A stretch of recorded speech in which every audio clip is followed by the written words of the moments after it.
Hi, I'm Lisette, and I'm going to read Inspired Evidence, a daily devotional book that's written by Bruce Malone and Julie Von Vett.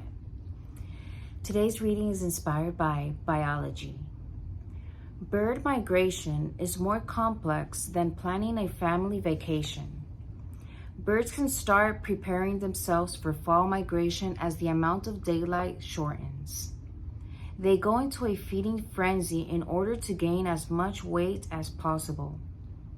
Then they begin to gather into groups, experiencing migratory restlessness.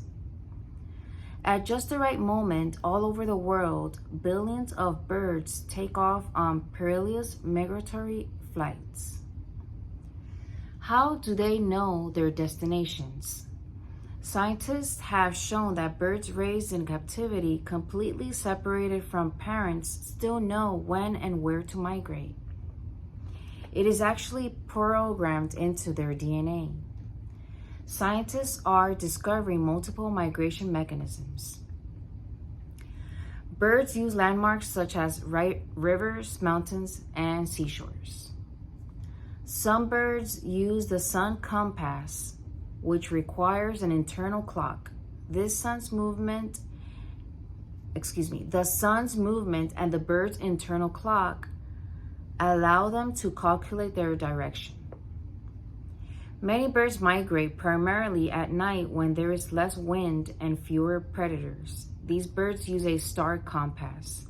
If the birds migrate beyond the equator into another hemisphere, they need to know the stars in that hemisphere as well. Cool.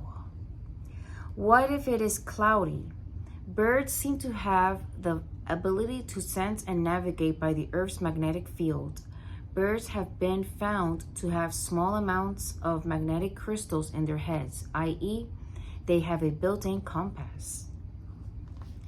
Birds have been found to use polarized light, ultraviolet light, air pressure differences, odors, and low-frequency sounds made by the wind and sea to aid their migration. Since more than one navigational method is required for successful migration, the problem for any evolutionary explanation is multiplied exponentially. Even one navigational method programmed into a bird's DNA is amazing, but God has provided multiple backup methods. This is testimony to a creator whose awesome power and intellect reveals that no detail is too small for his consideration. Ooh, that's great. Let's read the scripture verse today. John 14:6 says, I am the way, the truth, and the life.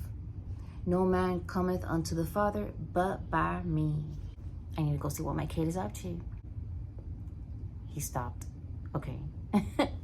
I'll be back tomorrow. God bless you guys. Bye.